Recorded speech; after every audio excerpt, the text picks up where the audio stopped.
Saludos amigos, saludos, gracias, muchas gracias por estar con nosotros en este día. Gracias a Dios que todos estamos vivos y viables en este día y que podemos llevarle a ustedes el programa Tiempo Medido, Peña de la Democracia en la República Dominicana.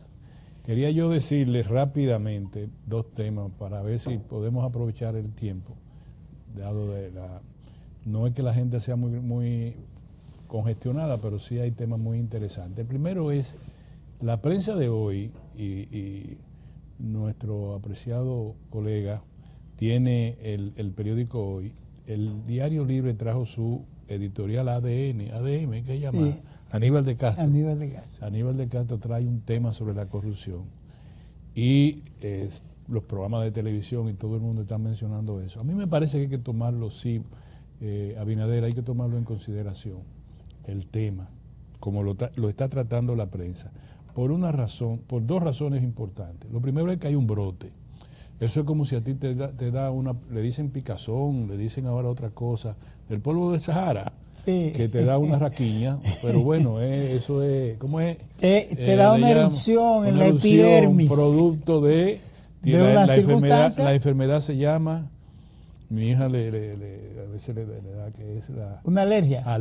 Un problema de alérgico, ¿verdad? Sí. Entonces la corrupción ahora brota y uno comienza, ¿qué es lo que está pasando por aquí? Bueno, eso es un brote. Y a veces afecta a todo el cuerpo. A veces todo el cuerpo, tejido. Sí, y te puede producir un infarto y una conmoción.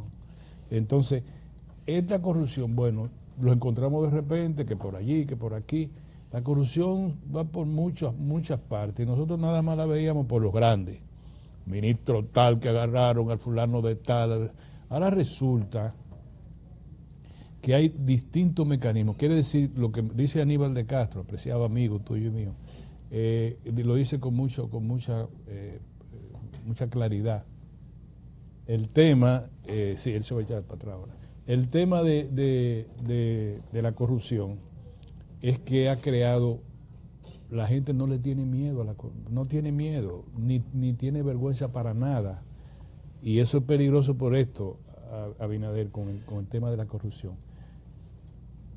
Yo estoy leyendo, y por ahí anda el tema, lo leí en algún sitio, te dicen mayor general fulano de tal, coronel fulano de tal, como 4 o 5 coroneles, en un entramado de corrupción que se lo crearon ellos mismos con todas sus reglas, toda su plataforma, cómo debe ser, a quién tú le respondes, y ¿cuál era ese entramado de corrupción? Bueno, con los temas de los contratos para proveer servicios de seguridad a instituciones del Estado. Pero ellos ya tenían a todo conectado. Guardia, que respetuosamente, señor, un momentito, ¿dónde está? Ya hablaste con la gente, se le dio el dinero, ya tenemos el contrato. Entonces estamos hablando, señores, eso no es cualquier paja de coco. Y fíjense este periódico que trae el Abinader hoy. Sí, eso es la edición de ayer, pero tiene tanto valor y tanto importancia. Como hoy, gobierno y corrupción. Entonces menciona, ¿qué es la otra cosa que te digo, Abinader, de esto? Que parece que hay una desconexión entre las instituciones a cargo de prevención, prevenirla, controlarla, perseguirla y llevarla hasta el estamento judicial para su posterior condena de los implicados. Eso como que no está correctamente. Cuando tú hablas con doña Milagro, dice, yo lo envié al Ministerio Público. Cuando tú hablas con el director de contrataciones, tú no sabes cuándo entra al Ministerio Público, cuándo está saliendo del Ministerio Público, o cuándo está prohibiendo un contrato, o cuándo dice que ese contrato es desde el punto de vista jurídico es posible penal. O sea, no te dices, tú dices, no hay conclusión. No. El Ministerio Público te crea así al final, y eso hay que aplaudirlo, como es el planteamiento de Lobo. La operación Lobo. Bueno, yo creo que esto hay que ponerle atención. Yo no voy a decir más nada, pero yo creo que hay que ponerle atención. Mira, Orión, realmente es así, y no creo que solo nosotros, desde aquí en Tiempo Medido, de forma individual, nosotros dos, como veteranos, como ciudadanos, no ni siquiera profesionales del área de comunicación, Pero lo que está ocurriendo en la sociedad dominicana, Orión, es un tema de salto y espanto. De salto y espanto, porque cada vez se produce más forma de coger dinero, de sustraer dinero, de hacer esquemas de corrupción que ponen en evidencia los niveles de colapso de la sociedad dominicana en la parte ética. Nosotros fuimos siempre una referencia como país, hace muchos años, de tanta referencia que una figura, y lo pongo así para no faltar a su compromiso personal, como Juan Bosch, cuando los militares le dan el golpe de Estado, que ya él se sabía que ya era un golpe de Estado, por una facción de la ultraderecha en las Fuerzas Armadas, y la parte política y la parte religiosa, Juan Bosch, que había tomado, había cogido a crédito, había cogido fiado los muebles de su casa, oiga bien, Juan Bosch había cogido fiado en la Curacao los muebles de su casa y dice, no, como ya estoy en esta encerrona político, militar, estoy prácticamente sacado del poder, estoy devolviendo mi compromiso. Fíjense qué nivel de preocupación, hasta dónde llegaba su visión de la vida, de la responsabilidad del compromiso de un jefe de Estado. Sí. Y entonces aquí no está pasando nada. No, pero mira, como tenemos una reflexión, ¿no?, para que no nos vean ni que de naturaleza, un planteamiento de naturaleza política, yo tengo la impresión, a mí me parece muy penosa, por cierto, de que la sociedad se está corrompiendo también. Es decir, cada vez que tú ves entramado, tú encuentras jóvenes, si a ti te nombran, a mí me nombran, Dios lo quiere en tu caso, lo nombran en un puesto importante. Vamos a poner el Intran, ¿te parece bien? Sí, cualquiera. El Intran, de una vez te caen una serie de gente, una vaina, que, sí, que es un contrato, asesora, y que si yo qué, 2.000 que si yo cuánto, 3.000 que si yo cuántos millones, preso a las 12 de la noche, está el tipo preso. Entonces quizá no, es decir, ¿dónde tú puedes decir, mira, yo soy un funcionario del Estado, un funcionario público, el fogón de mi casa se va a encender con lo que mi mujer y yo trabajamos? Mi salario es el reflector de toda mi casa, mi hogar y de mis hijos y cosas. Sino que inmediatamente... ¿Qué hizo el director de contrataciones públicas, con todo respeto a él? Bueno, que él pidió que le aprobaran la adquisición de 2 jipetas para uso de esa dependencia, que es una dependencia que debe ser referente de la demás, porque es la que fiscaliza los contratos del Estado. Carlos Pimentel. 2 jipetas, yo no digo que no, si no lo necesita hay que comprarlo. Ahora, ¿por qué no compraron 2 camionetas? No, se necesitan 2 jipetas, de 3 plantas, de esas que tienen 3 habitaciones, cuarto de servicio. No, un momentito. Tú quieres una jipeta bien para tú andar en la ciudad, cómpratela tú con tu cuarto. Ahora, el presupuesto del general del Estado puede disponer para cada institución un mínimo de 2 jipetas grandes, que cuesten ¿cuántos? 6 millones de pesos cada una. Mucho más. Mucho más, ponle 12 millones, ponle que lleguen a 15 entre las dos. Es así la cosa. No es que está mal que la haya comprado, es que tiene que poner el ejemplo, decir, bueno, una camioneta doble cabina de las buenas que hay, con esa yo voy al interior y vengo cómodamente. Ahora, si tú quieres una jipeta que tú te la abra un guardia y la cierre un guardia y tú no, pero espérate, eso no, tú no vas para la administración pública. Lo que pasa también, Orión, que eso es un código del gobierno que se planteó y lamentablemente lo dejó de lado, que se planteó un código del gobierno, ser racional en el gasto, ser más o menos comedido. Y creo, Carlos, que lo conozco desde hace mucho tiempo, trabajé con su padre, Carlos Pimentel, te lo conocí, el sociólogo. Claro que sí. Venía de la izquierda, de la izquierda pensante en la República Dominicana, su padre. Sí. Por eso que uno es más drástico con los hijos. Con Carlos, ¿verdad? Sí, tenemos que ser drásticos, que sean drásticos también conmigo en eso y contigo. No, y a la organización a la que pertenece también. Es que la única manera de dónde viene, porque tú no me dijiste nunca que esa institución estaba manejando ¿cuánto eran? 20 millones de dólares anuales. Sí. ¿Por qué? Porque nosotros venimos de un litoral que no íbamos a aceptar eso, por una razón sencilla, por razones ideológicas, por las convicciones de uno de vida, por el veneno que tenemos metido allá, no le íbamos a decir que no. Entonces, sí, eso sí puede.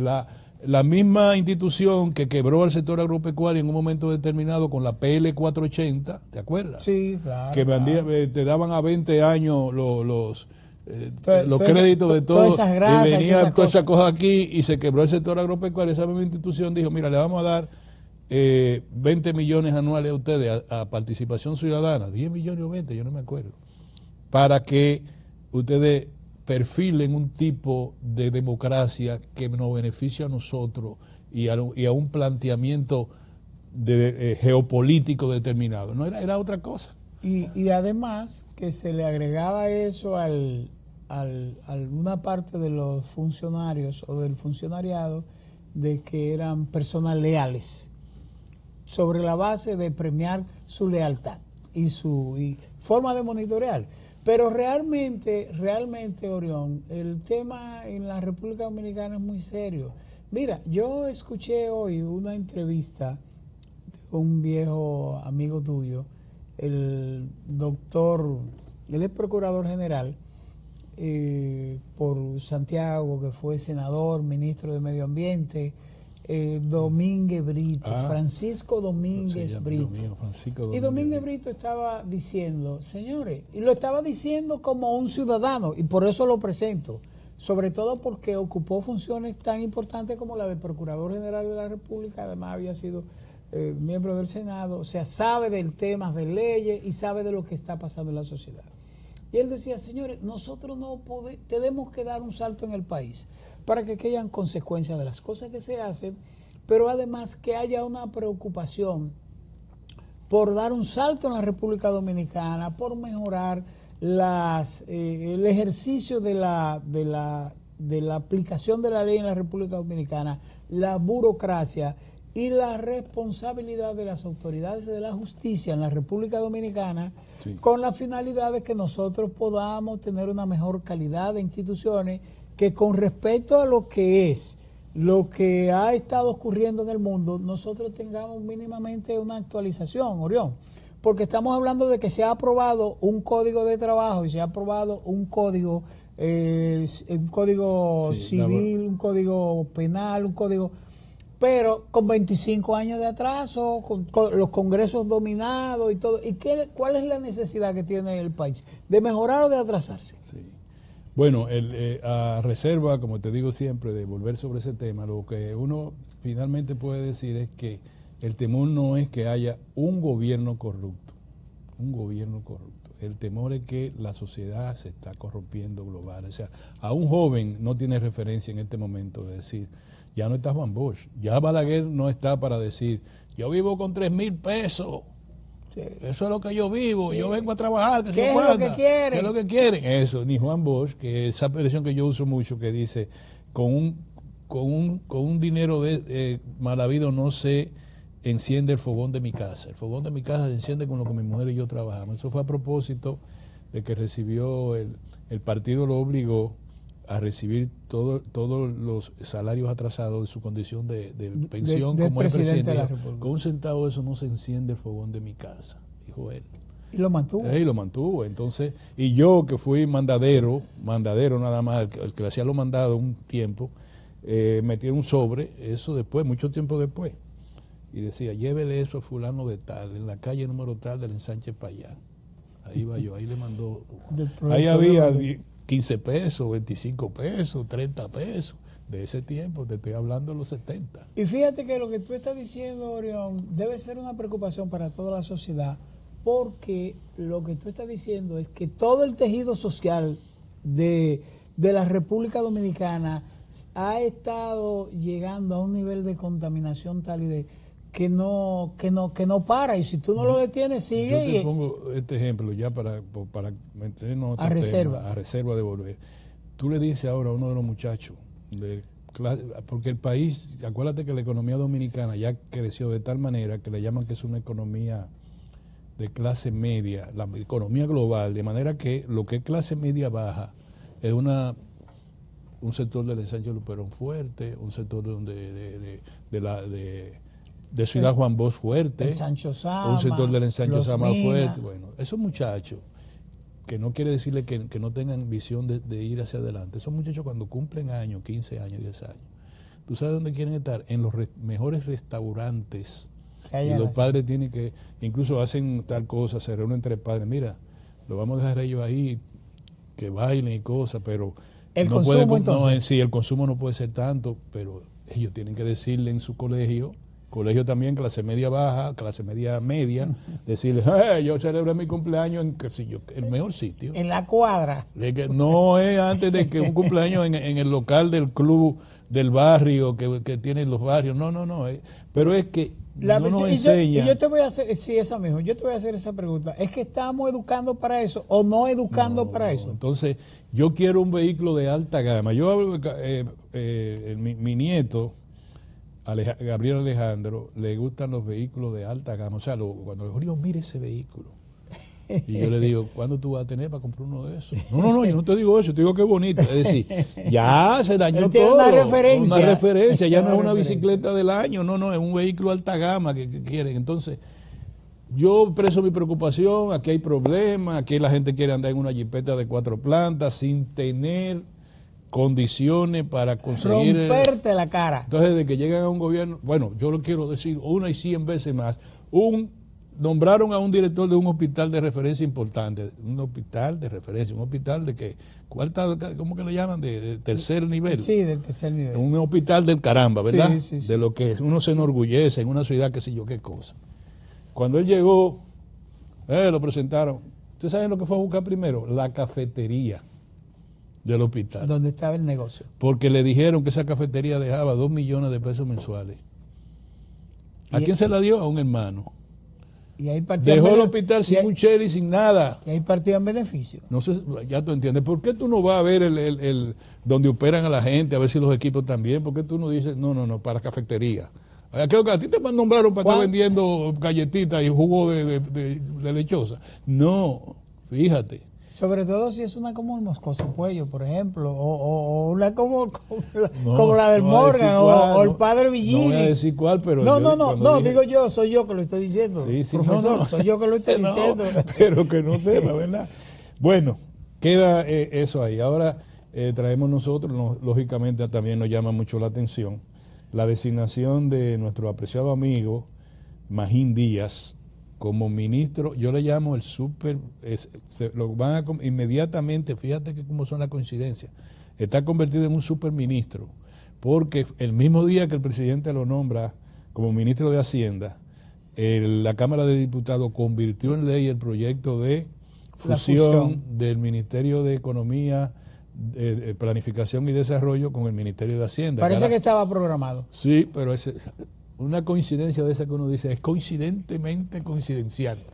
Y me apareció ahí, ahora él es un superministro y mira como dice en la prensa, satisfechos los sectores con Magín en Hacienda, porque es un gran técnico, es un funcionario, ¿cómo le llaman ustedes ahora? Servidor público. Servidor público. De una gran inteligencia y un nivel de preparación, como tú lo estás diciendo, Rubén. Yo creo que el gobierno gana mucho con Magín Díaz, aunque a él yo le deseo mucha suerte, porque lo que le viene no es fácil. Y tan pronto tú comentes esto, yo te voy a decir por qué.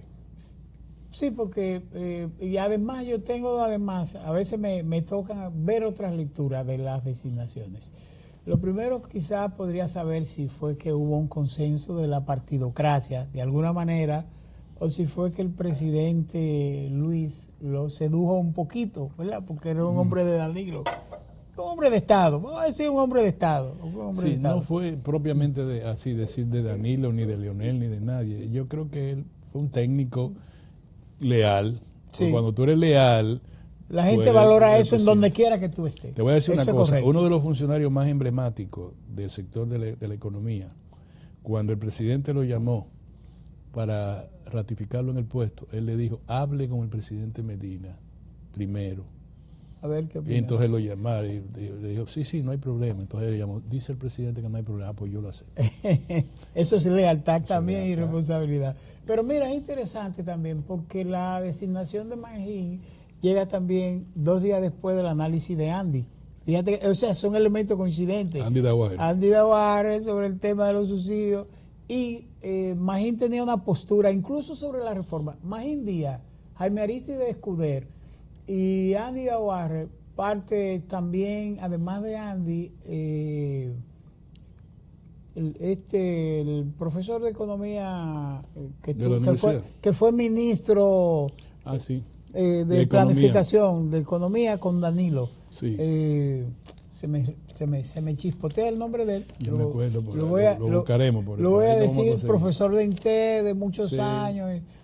Y ellos coincidieron en apoyar el proyecto de reforma, Orión, el proyecto de reforma del presidente, e incluso algunos de ellos, en el caso de ese que digo, él llegó a ser una persona que dijo, no, pero la reforma que ha planteado el gobierno todavía está muy bajita, no es tan sincera. Pero Magín, que conoce perfectamente el tema, dijo, no, hay que tener moderación porque los subsidios para sectores sociales no se puede prender así, porque si el gobierno no está produciendo. Y creo que eso le da al gobierno, le da un respiro, lo reactualiza, de alguna manera le da mucha esperanza, le da mucha seguridad, como tú decías, Unión, al sector empresarial. Y esa designación le llega como anillo al dedo al gobierno en un momento en que tienes muchas dificultades, en la gestión de ingresos para gestionar el gobierno en las áreas que no ha tenido la política esperada de compensación, de conseguir dinero por impuestos en las demás instituciones que recaudan, en términos de las recaudaciones. Mira cuáles son los retos que va a tener Magín en este momento. Primero, yo digo que es un superministro, porque al unirse los dos ministerios, Economía y Hacienda, ahora se va a llamar Ministerio de Hacienda y Economía. Ese ministro tiene a su cargo la política fiscal, la política global, la formulación del presupuesto, tiene también la formulación de los estudios económicos. Todos los misceláneos en función de economía. Y dirige la DGI, para ponerte un ejemplo, que tendrá que ver cuáles los ingresos del gobierno. Y aduanas. La formulación de la aduana, la formulación de la política de ingresos y la formulación de política de gasto, que se va a expresar en el presupuesto general del Estado. Lo primero es que recibe una situación económica del país de la siguiente manera. Un déficit del 3% tiene actualmente el ejercicio del presupuesto general del Estado. 3% quiere decir una relación negativa entre el ingreso y el egreso, número uno. Número dos, enfrenta una reducción del crecimiento de la economía, que ahora en vez de un 5% va a estar en torno al 4%. Y eso naturalmente no es buena noticia. Número dos, encuentra que no hay horizonte de ingresos no tributario, es decir, ¿dónde tú consigues dinero no tributario, que no sea por la fiscalidad? Bueno, los subsidios que se le entregan. En esa parte me quedo. Le va a marchar, exacto, tiene que marchar. ¿Qué es lo menos que puede lograr él? Bueno, incrementar el ingreso hasta que el déficit fiscal quizás se reduzca un punto porcentual en torno al Producto Interno Bruto, pero también el endeudamiento público.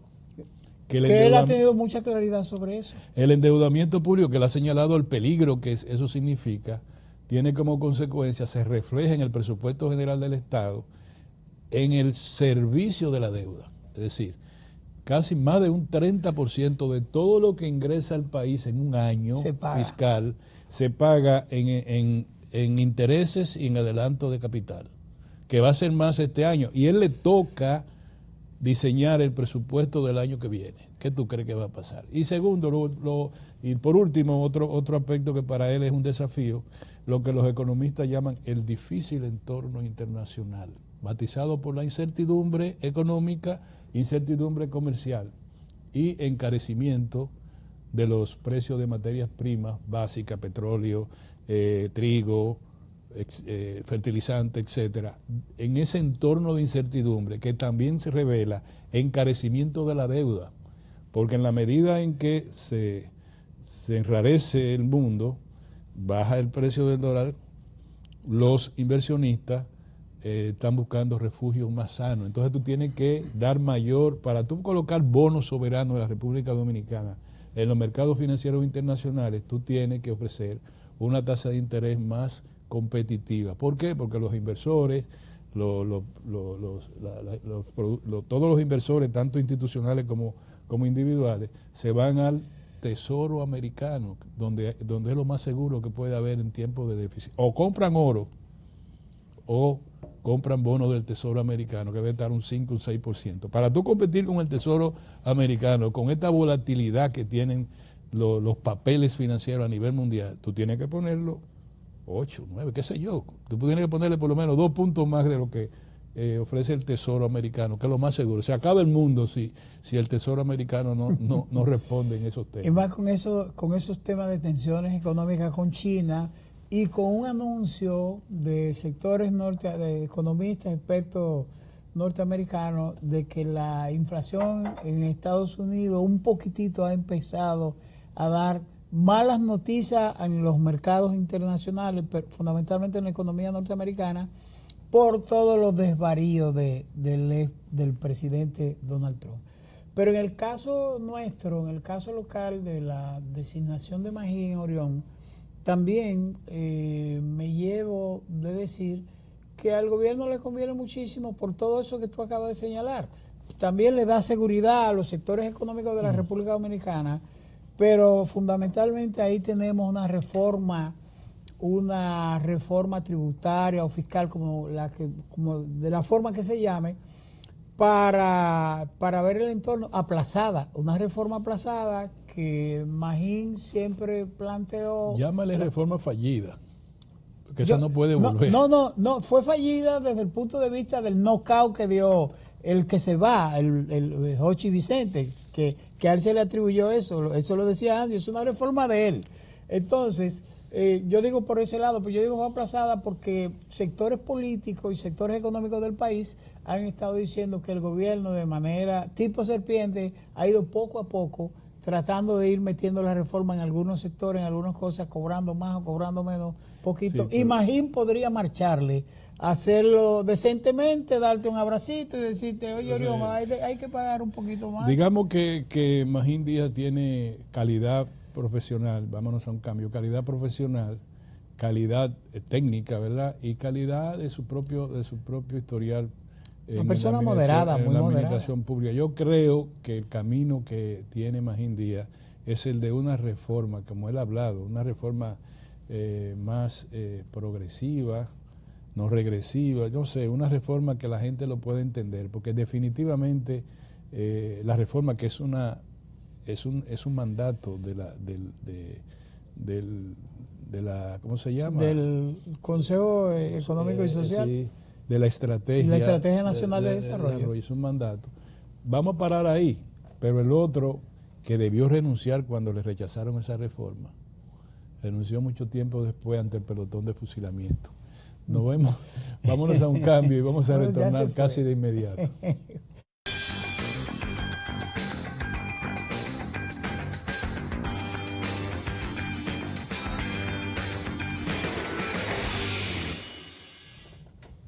Muy bien, mis amigos, muchas gracias por quedarse con nosotros y gracias a los que se conectan con tiempo medido en este momento, lo agradecemos de mucho corazón.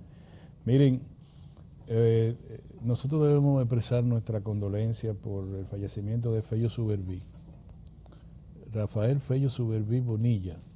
La razón es que era fue un buen funcionario, fue un político tradicional, pero un político de mucho apego a la lealtad. Lo demostró en su vida, sí, a lo largo de su vida. En el caso mío, un gran amigo mío, yo lo aprecié mucho. Igual que yo tuve una buena amistad con él. Una persona muy franca, bien. Yo de verdad que hice empatía con él, muchos años después no lo veía, pero no puedo decir que no. Siempre nos trató muy bien. Pero además fue un alcalde adelantado, Orión, tenía una visión. Y como ministro del turismo fue bastante bueno. Es decir, el país pierde un gran servidor público. Y debo decir, él pasó, después que le dio ese ACV, mucho tiempo en cama.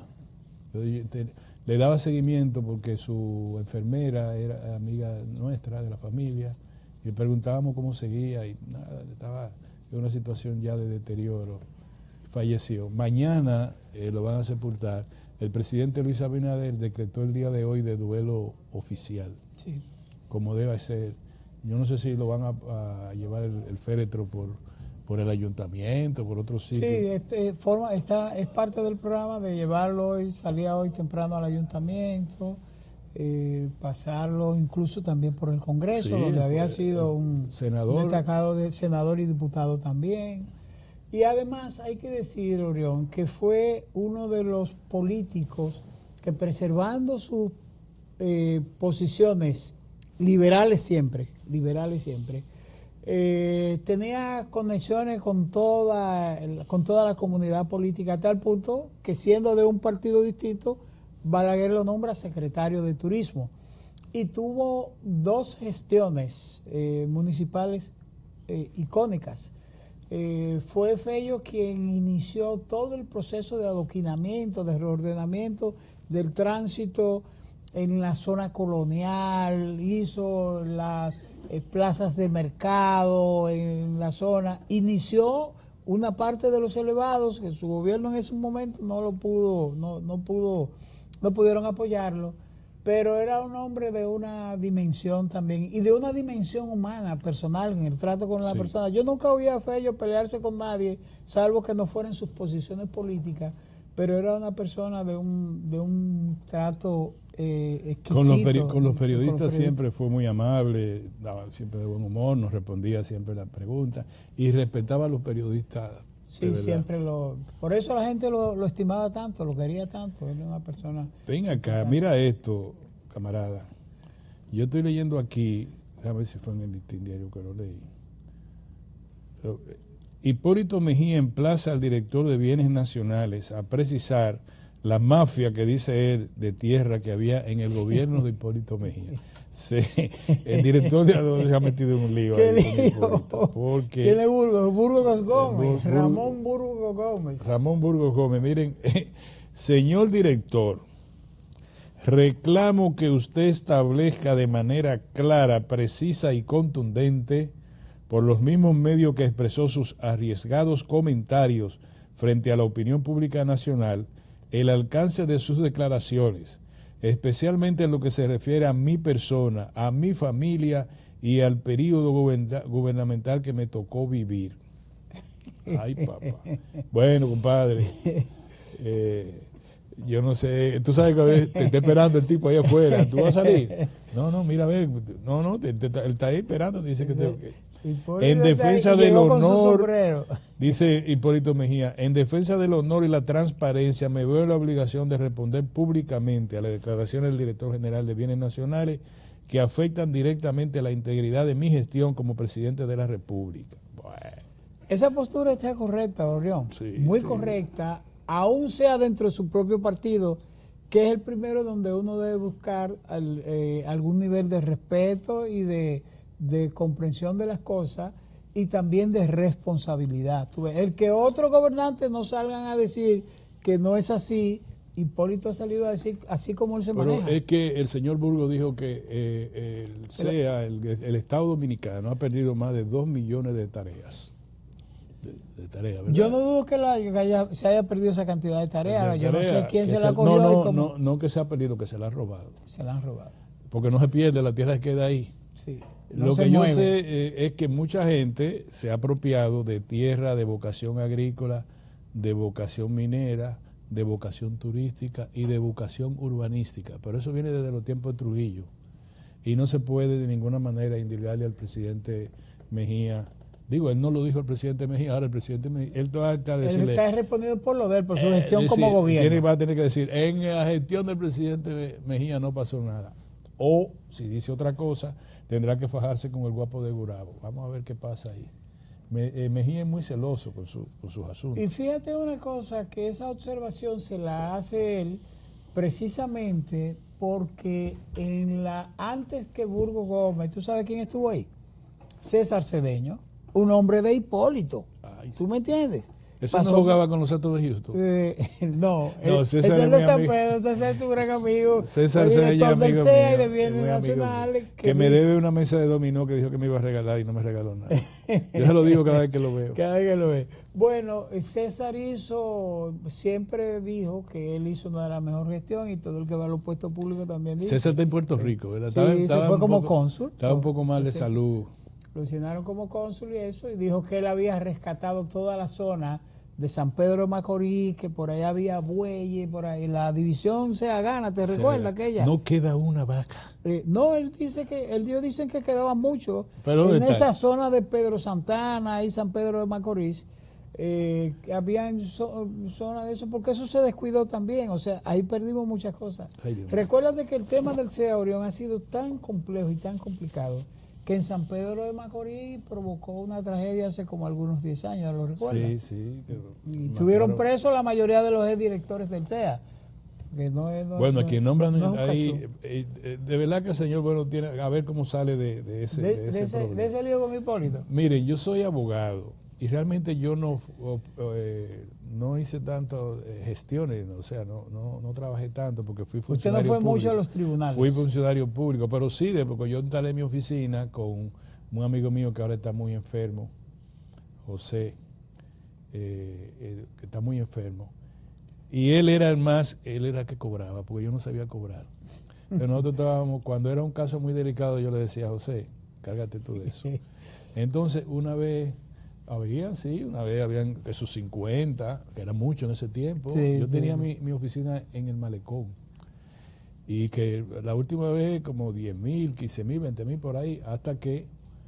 No, entonces ya yo estaba ejerciendo, lo que pasa que ahí fue cuando me nombraron en la fiscalía. En la fiscalía. Entonces me fui y quedó él, bueno, pero ahí quedamos. Pero yo no sé qué pueden hacer un grupo, ¿cuántos son? 20 abogados que van a recibir 975 millones por la recuperación que anunció el presidente. El presidente lo que anunció fue la recuperación. El cálculo se hace porque ellos van a cobrar el 15%. Son los abogados que representan al Estado en todos los casos de corrupción. La recuperación de dinero. El presidente dijo que se han recuperado 6.900 millones de pesos. El 15% con una mala matemática da 975 millones. Ahí está nuestro amigo que pasó a ser abogado de los propietarios de la discoteca Yepsé. ¿Cómo se llama? Víctor Polanco. No es Víctor, es Polanco, sí. Es Polanco, pero no es Víctor. Pero bueno, buscamos el nombre bien. Él se renunció, pero yo le dije a ustedes cuando estábamos aquí, le dije, él no va a renunciar a eso, porque eso es un contrato de cuota litis. Pero yo no renuncio al contrato. Mientras esté cobrando a mí hay que pagarme. Yo no creo que él ha renunciado al contrato. Y él era el jefe, el coordinador. Él sí renunció a la coordinación de eso para ir. Muy amigo del presidente. Sí, dicen que abogado del presidente, pero bueno, a él le toca un dinerito de ahí. Lo cierto sí es, Orión, que uno iría cómodo con uno sería amigo de un presidente y que decía, oye, una cosa, se van a cobrar 5,000 millones en el CEA y yo te voy a poner a ti para que cobre los cuartos. Sí, te pone a ti, pero que tú al mismo tiempo me ponga a mí, porque el presidente no puso a los 20. El presidente nombra a Polanco como coordinador y él se busca a todos los colegas que están ahí, que está muy bien que ganen su dinero. Yo estoy diciendo que no vayan a un poquito de envidia, sí, porque, oye, ¿cuánto cuarto? Bueno, pero que de todas maneras es una condición de privilegio para cualquiera, porque cualquier oficina... El problema es que ese dinero no lo recuperaron ellos. Ese dinero lo recuperó el Ministerio Público. Claro, la Procuraduría. Ahora, si tú pones y tú dices, magistrado, anote ahí... Pero ahí está, perdón, Orión, ahí estaba también una de las grandes figuras del derecho. Lo respeto, lo admiro mucho, el doctor Manuel Esquea Guerrero, por otras oficinas. Hay muchos abogados ahí en eso, ¿no? Sí, Manuel Esquea, sí, lo alcancé a ver en el Clunaco, pero no pude saludarlo cuando viré, ya se había ido, gran amigo mío. Peleamos mucho en una campaña electoral, pero somos muy buenos amigos. Pero él es una persona... Sí. No, pero está bien, y eso debe ser. Incluso es mejor, de verdad, uno ponerse en su oficina de abogado y no irse a la administración pública que le digan de todo y que no ladrón y todas las cosas. Porque el contrato de cuota litis tiene una ventaja para el cliente. Yo no te tengo que pagar. solamente si ganamos tú te cobras el 30%, que es el mayor de los casos. De lo que se recupera. O tú arreglas y dices, no, el 25%. De lo que recuperemos, el tanto es para ti. Pero eso fue lo que se hizo con estos abogados. Sí, eso es verdad, pero déjame decirte, es una ventaja, porque tú tienes todo el aparato del otro lado presionando y diciendo, oye, tú vas por 15 años, tú vas por 10 años sí, para ellos se constituían en parte civil a nombre del Estado, pero lo hacían eso era por secretaría, porque quien estaba haciendo las gestiones, y si no cuando adelanta tanto y conviértete en un ¿cómo le llaman? En un delator privilegiado. Y a ti te caben 15, pero vamos a pedir nada más un año, y como esto tiene más de un año, ya tú vas a salir de eso, 2 años, no sé.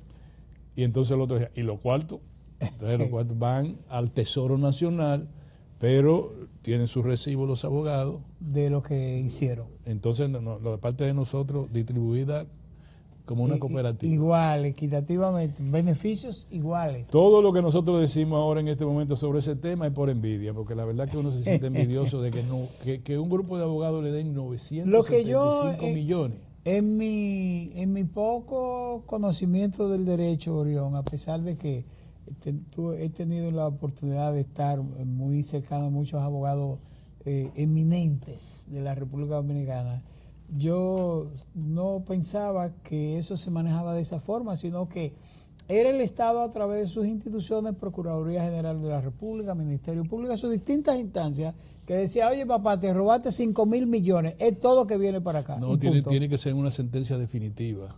Lo que pasa es que este dinero es de arreglos. Negociaciones.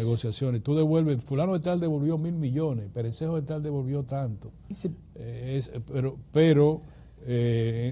todo eso, lo que hace el Ministerio Público, que se lo entregan al Ministerio Público a través de los mecanismos del lugar, lo depositan en la Tesorería Nacional, no queda otra cosa. Ahora, el abogado va con su recibo a reclamar su pago, y bien, que lo hagan. Lo que yo digo es que ese dinero se lo ganaron, ok, pero quien trabajó fue el Ministerio Público.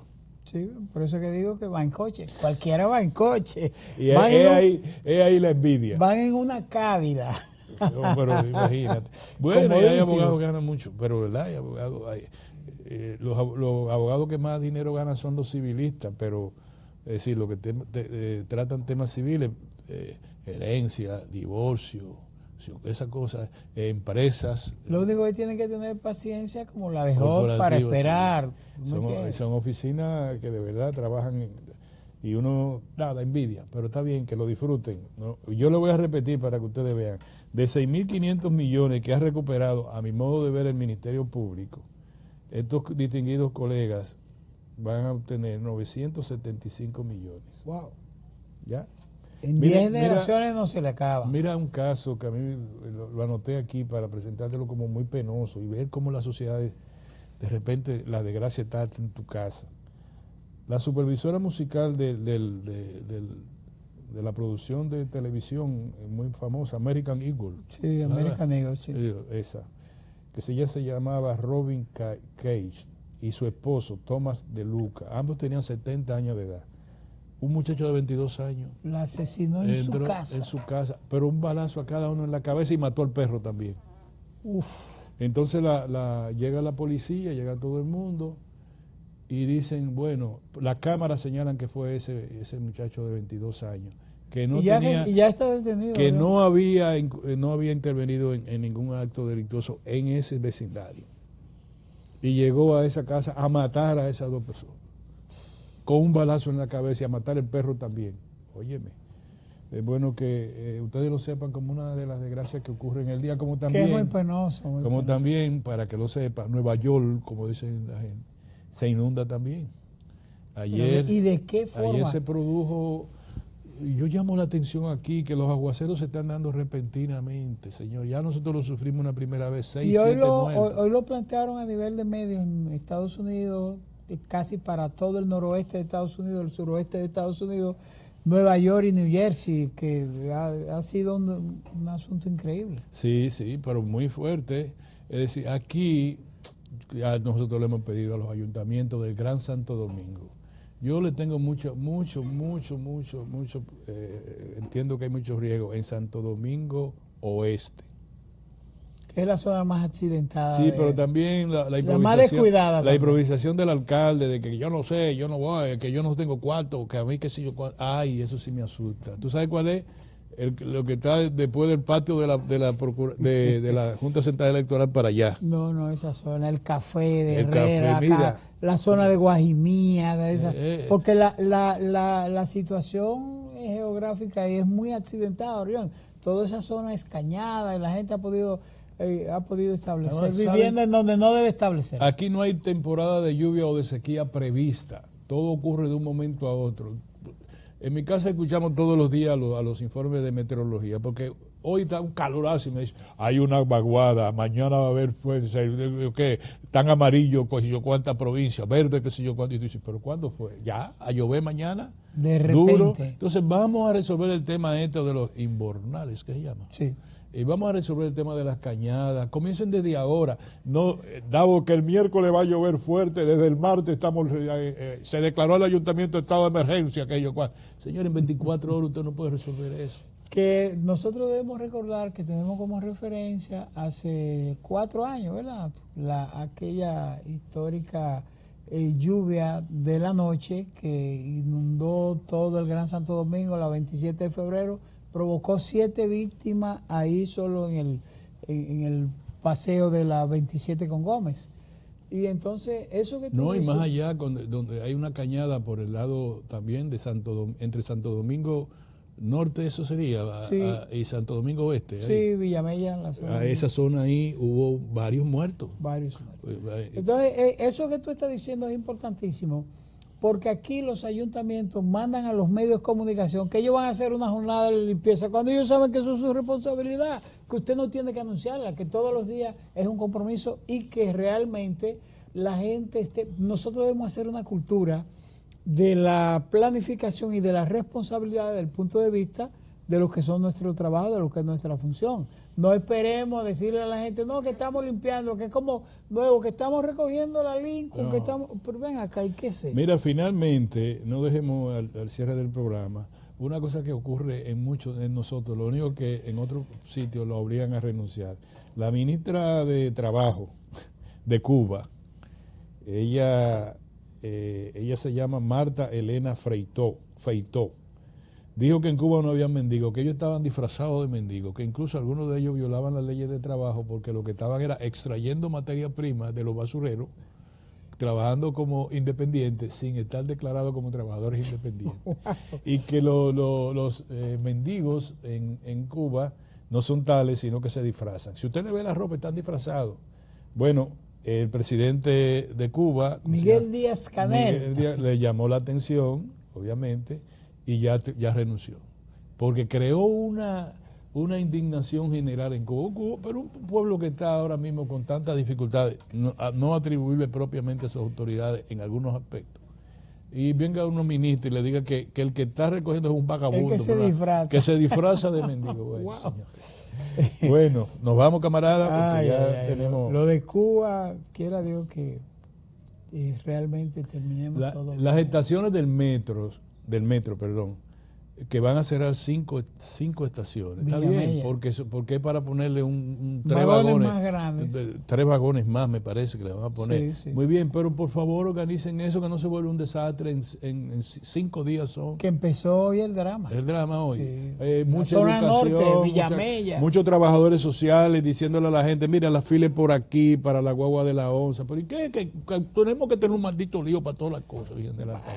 Gracias, señores. El lío que se terminó el programa por el tiempo. Y mañana yo tendré, hoy es miércoles, ¿verdad? Sí, mañana yo tendré el programa a rajatabla, y el lunes estaré con el distinguido impetrante aquí, que estará con nosotros, Abinader Fortunato, en tiempo medido. Nos vemos, señores.